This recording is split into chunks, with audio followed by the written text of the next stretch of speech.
Olá, queridos, graça e paz, voltando aqui mais uma vez para dar continuidade ao nosso tema dessas semanas, que é arminianismo versus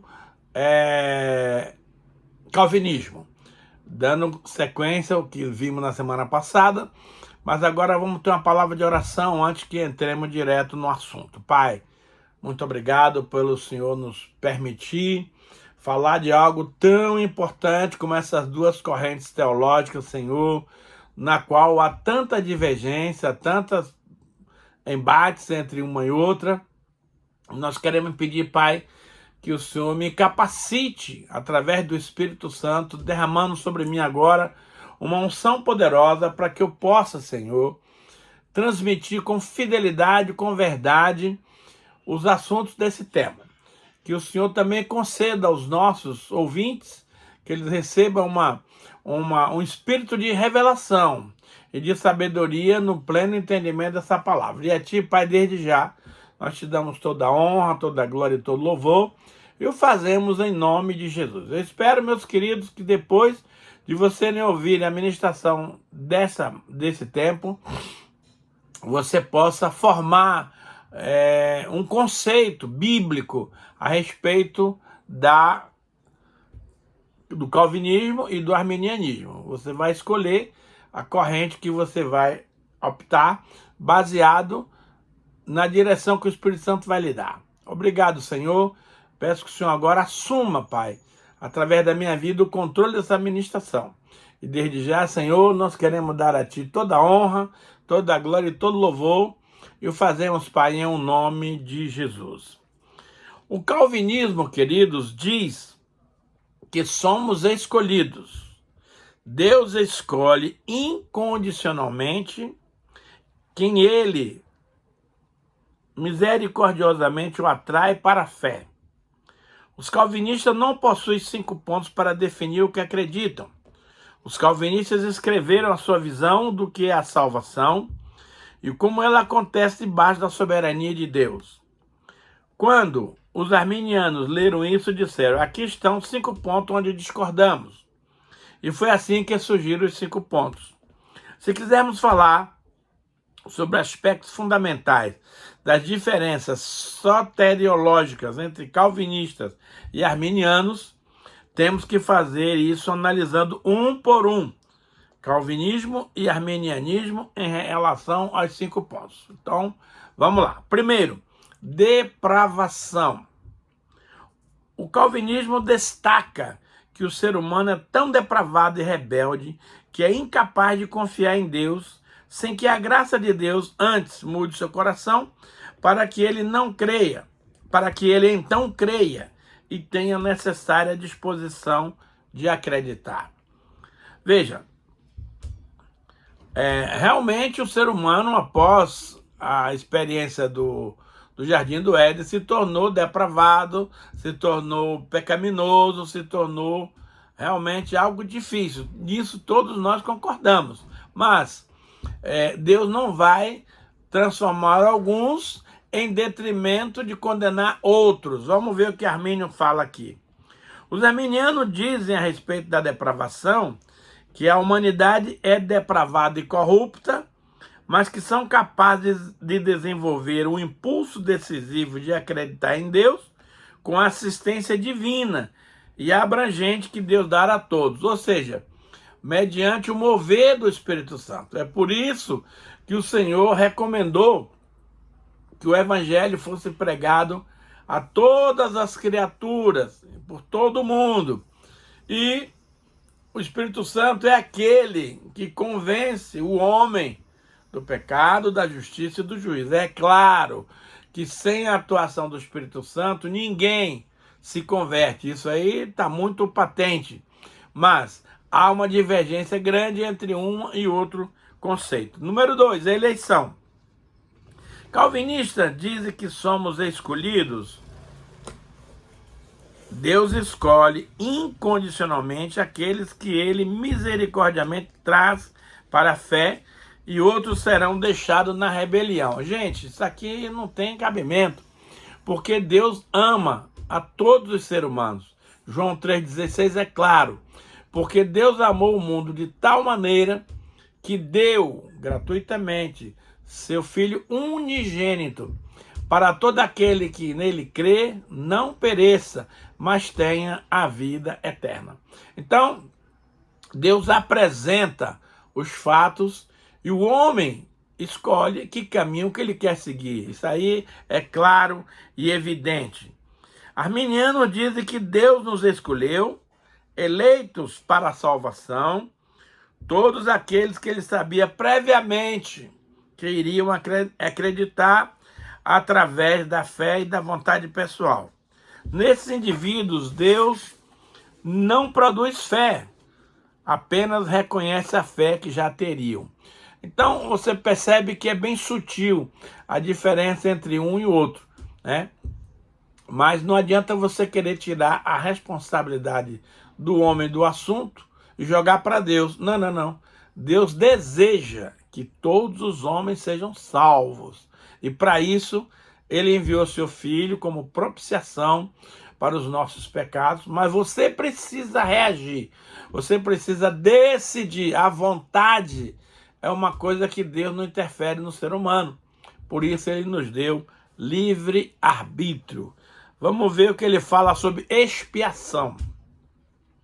O calvinismo e o arminianismo também diferem quanto à expiação. O calvinista diz que na morte de Cristo, olha só, Deus providenciou reparação ou pagamento suficiente para todos.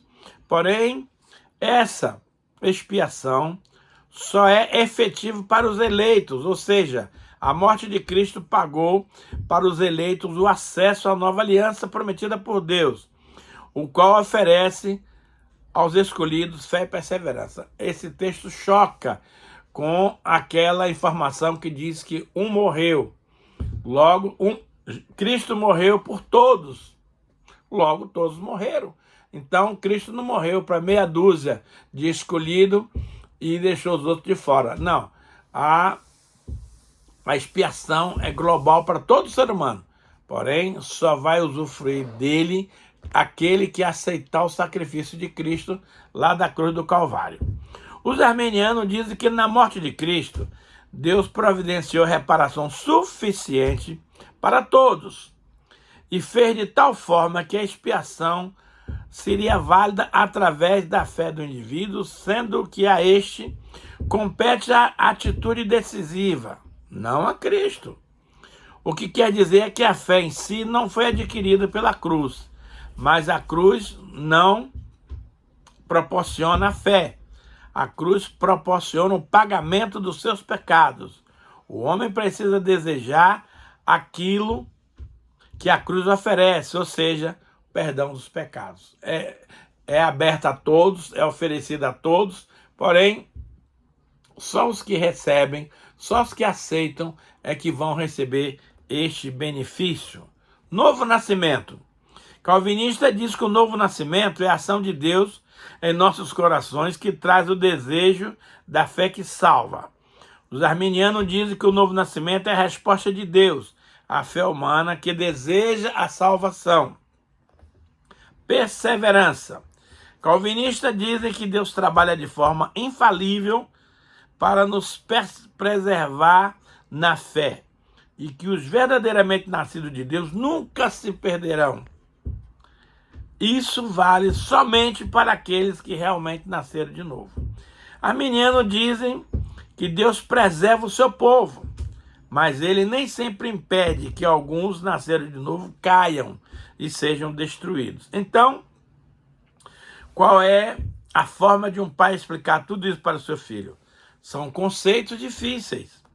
As palavras precisam ser escolhidas com cuidado. O que acabei de compartilhar não é fácil de entender e pode levar anos para alguém entender completamente. Se você procurar, vai encontrar um seminário inteiro falando sobre esse tema. Preciso deixar uma coisa bem clara. A diferença chave é a soberania de Deus. Porque os arminianos não gostam quando eu digo isso, porque eles também destacam a soberania de Deus, mas é uma soberania limitada. O calvinista diz, tenho fé porque Deus me escolheu. O arminiano diz, eu escolhi a Deus, por isso eu tenho fé. Aqui está o que eu diria para o meu filho de 13 anos. A diferença é como nós somos salvos. Calvinistas e arminianos entendem de forma diferente como nos movemos das condições de descrença para um coração cheio de fé em Cristo. Calvinistas acreditam que Deus tem que produzir em nós um desejo irresistível de Cristo. Já arminianos acreditam que eles mesmos precisam produzir desejo por Cristo. Arminianos dizem que Deus nos ajuda. Ele ajuda a todos. Mas somos nós quem providenciamos o desejo, vontade e ímpeto de crer. Você pode descobrir se um amigo é arminiano ou calvinista quando responde a essa pergunta. O que é decisivo para alguém ter fé em Cristo? Pergunta a essa pessoa. De quem defende a fé? Depende de você ou depende de Deus? O arminiano vai dizer que depende de mim. O calvinista vai dizer que depende de Deus. Queridos, agora eu quero entrar num momento onde nós vamos fazer uma apologética bíblica entre calvinismo e arminianismo. Eu amo muito a palavra de Deus e eu não consigo ensinar se não for usando a Bíblia como base, como texto.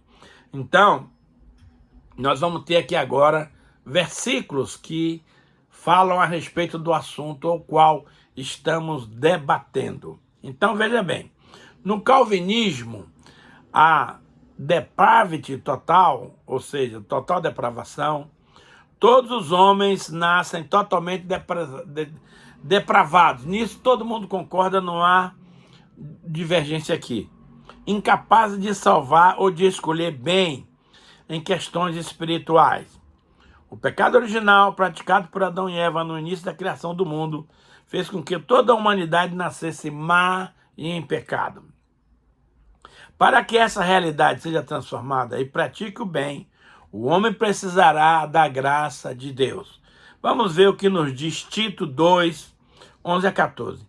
Porquanto a graça de Deus se manifestou salvadora a todos os homens, não foi para meia dúzia de escolhidos, para todos os homens, educando-nos para que, renegadas a impiedade e as paixões mundanas, visamos no presente século, sensata, justa e piedosamente, aguardando a bendita esperança e a manifestação da glória do nosso grande Deus e Salvador Jesus Cristo. Então, esse texto aqui de Tito é muito claro, meus queridos, diz que a graça de Deus se manifestou salvadora para todos os homens, querido. Então, não é só para os escolhidos, é para toda a humanidade.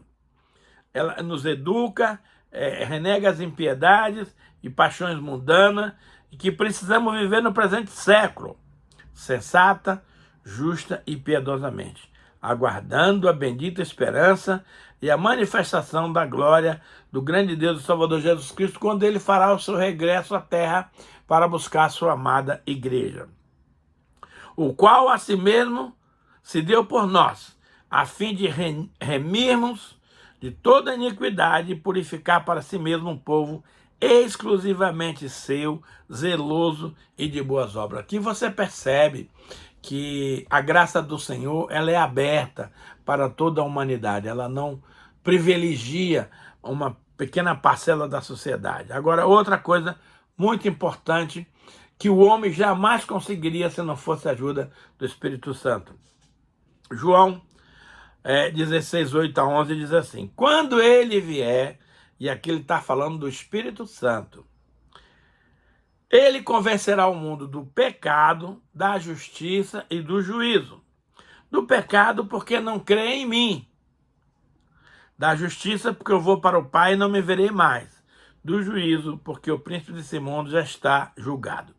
Então você percebe aqui que apesar do estado de depravação do ser humano, Deus providenciou uma graça para que todos tenham a oportunidade de aceitar ou não aceitar. Por isso é que Marcos 16, 15 e 16 está escrito, ide por todo o mundo, pregar o evangelho a toda criatura. Não é pregar o evangelho somente para os que vão ser aceitos. Aquele que crer, então, exige a resposta do ser humano. E mais, e for batizado, será salvo. Quem não crê está condenado. Então Deus não condena ninguém. Quem condena é você mesmo, por não crer no ato salvífico de Jesus na cruz do Calvário. Já os armenianos dizem assim: depravação total de todos os homens que nascem totalmente depravados. Todos os homens, embora sejam pecadores, ainda são livres, irmão, para escolher aceitar ou recusar. É claro, Deus não impõe nada a goela abaixo de ninguém. Deus apresenta os fatos e você faz a sua opção. Por meio do livre-arbítrio, a salvação que Deus oferece. Pois todos pecaram e carecem da glória de Deus, sendo justificados gratuitamente por sua graça, mediante a redenção que há em Cristo Jesus. Então, todos pecaram, mas todos têm oportunidade de receber a salvação, se assim optarem. Por isso é que nós temos que pregar o evangelho para todo mundo, para que as pessoas ouçam a mensagem, sejam tocadas pelo Espírito Santo, e aí sim façam a sua escolha. E o texto aqui de Marcos é simples. Quem crer? Então, primeiro, quem é que crê? Você. Você não é Deus que crê, é você que crê. E mais, e for batizado nas águas. Então, não é só crer. Crer até o diabo crê. Diz que o diabo crê e treme, mas ele não vai ser salvo. Então, crê e for batizado, será salvo. E aquele que não crê já está condenado. Então, Deus não condena. É a nossa decisão de crer ou não que vai fazer a diferença. Então, que você, meus amados, possa escutar essas palavras aqui, anote isso aí na sua Bíblia, para você reler com calma, para você ter as suas próprias conclusões.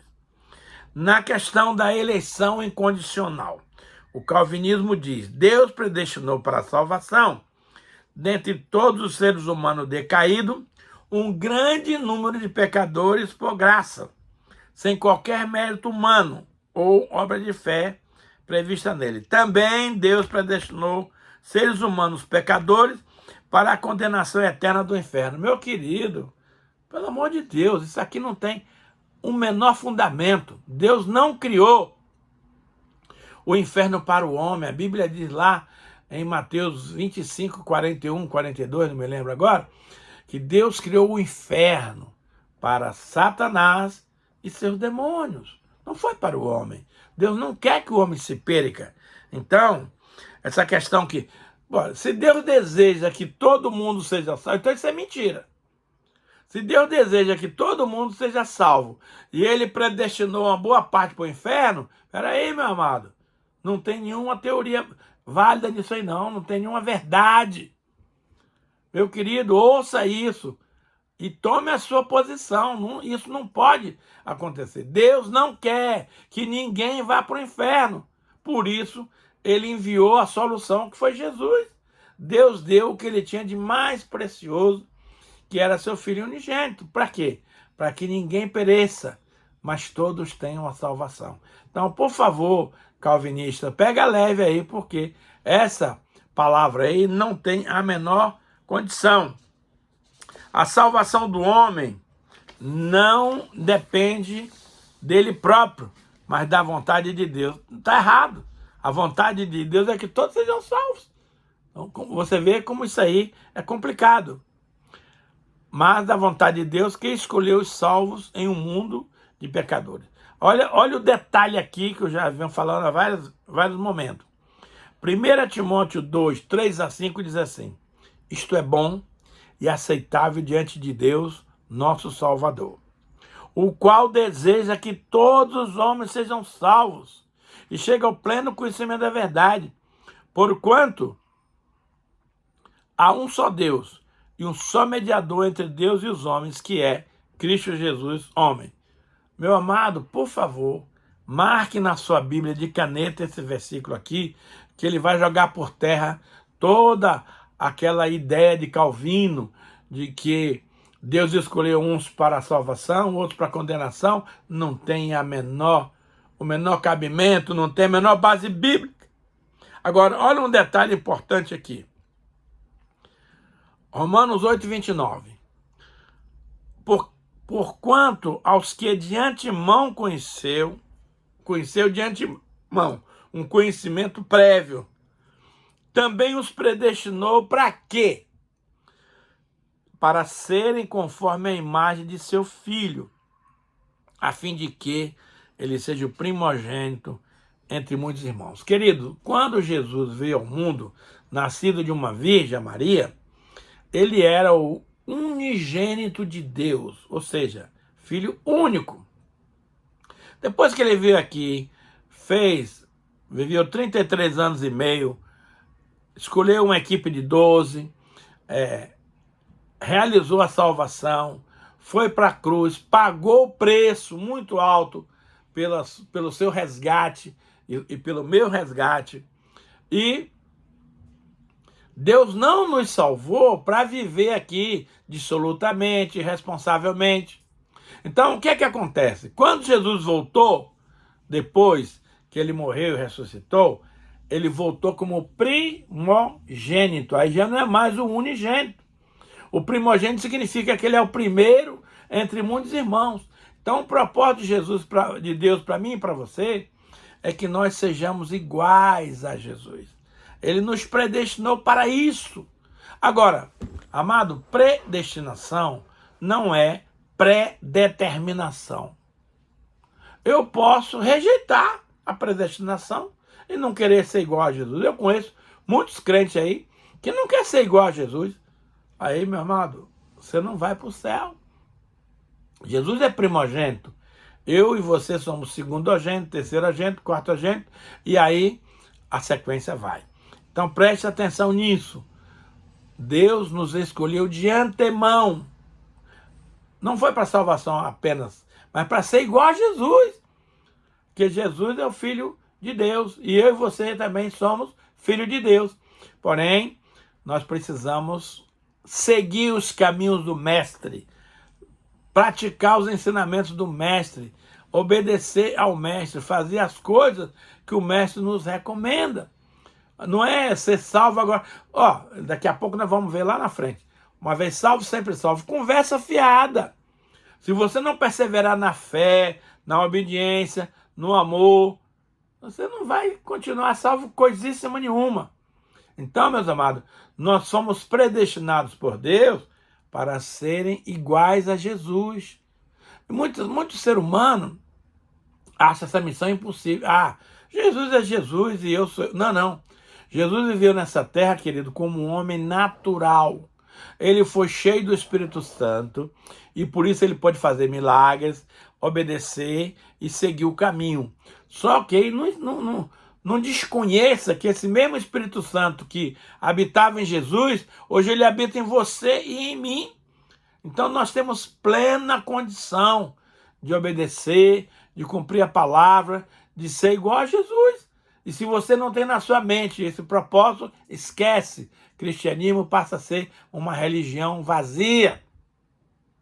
A essência é que nós precisamos ser iguais a Jesus. Sem essa condição, meu amado, não adianta graça, supergraça e essa teoria que eles estão lançando aí, levando muita gente para o buraco. Porque a coisa não é assim. Perguntaram para Jesus, são muitos que vão ser salvos? Jesus falou, olha, se esforcem para entrar pela porta estreita, porque largo é o caminho que vos conduz à perdição. E nesse caminho muita gente entrou. Então, meus amados, a porta é estreita, você tem que ter renúncia, você tem que obedecer, você tem que fazer a vontade de Deus. Não é tão barato, não é tão simples como eles andam pregando por aí, levando muita gente boa a um caminho errado, meus queridos. Agora, o que diz o armenianismo a respeito desse assunto? Expiação ilimitada. Jesus Cristo morreu na cruz para pagar o preço do resgate de todos os homens e não somente dos eleitos. A expiação, embora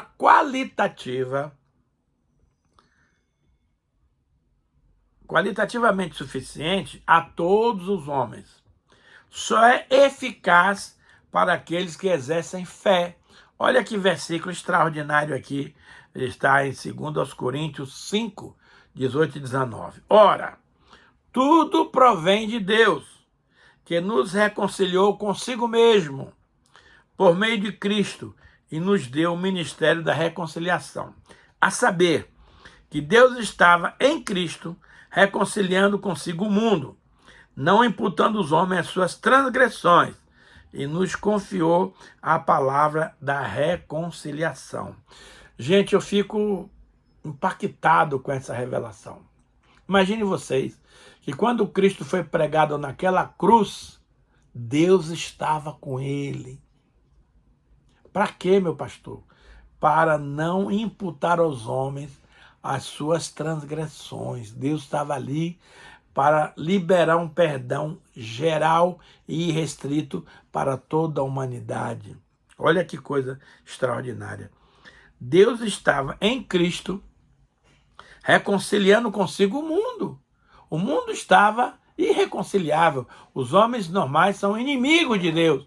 E Deus quis fazer uma reconciliação para proporcionar uma salvação ampla, geral e restrita para aqueles que aceitam. Porque tem gente que, diante de tudo isso aqui, não aceita. Então Deus fica na dele. Ele não vai impor uma salvação goela abaixo de ninguém. Olha só. Deus estava em Cristo, reconciliando consigo o mundo, não imputando aos homens as suas transgressões, e nos confiou a palavra da reconciliação. Gente, esse é um ministério que é inerente para todo crente. Nós somos chamados para o ministério da reconciliação, ou seja, reconciliar o homem pecador com o Deus Santo Todo-Poderoso. O próprio Senhor Deus fez isso com seu filho lá na cruz. Só que agora você precisa crer nisso, tomar posse disso e aceitar esse fato e passar a partir de agora, não viver mais você, mas Jesus viver através de você. Então veja que esse resgate aqui foi geral e irrestrito, não foi destinado a meia dúzia de pessoas predestinadas, que foi para toda a humanidade. Olha só, Deus estava em Cristo reconciliando o mundo, não é algumas pessoas, não imputando aos homens as suas transgressões, porque todos pecaram e foram destituídos da glória de Deus. E ele nos confiou o ministério da reconciliação. Tito 1, 15 e 16 diz assim: fiel é a palavra e digna de toda aceitação, que Cristo veio ao mundo para salvar os pecadores, dos quais eu sou o principal. Por essa mesma razão, me foi concedida misericórdia, para que em mim, o principal, evidenciasse Cristo a sua completa longanimidade e servisse eu de modelo. Para quem? A quantos hão de crer nele para a vida eterna. Olha que coisa tremenda. Fiel é a palavra e digna de toda aceitação, que Cristo veio ao mundo para salvar os pecadores, todos, dos quais eu sou o principal. Paulo falando. Mas por essa mesma razão, me foi concedida a misericórdia, para que em mim, o principal, evidenciasse Jesus Cristo a sua completa longanimidade e servisse eu de modelo a quantos hão de crer nele para a vida eterna. Querido, o tema tá bom, muito bom, mas vamos deixar o resto para a próxima semana e vamos ter uma palavra de oração e de gratidão. Senhor, muito obrigado porque tu nos amou tanto e o teu desejo, Pai, é que todos os homens sejam salvos. Pai, naquilo que eu não fui capaz de comunicar para os meus irmãos, que o Espírito Santo complete a obra no coração de cada um. Conceda-nos, Senhor, a tua salvação, a tua paz, a tua bondade e a tua longanimidade. Abençoa, Pai, cada um dos nossos ouvintes, e que eles sejam muito abençoados no nome santo e poderoso do Senhor Jesus. Amém, amém e amém.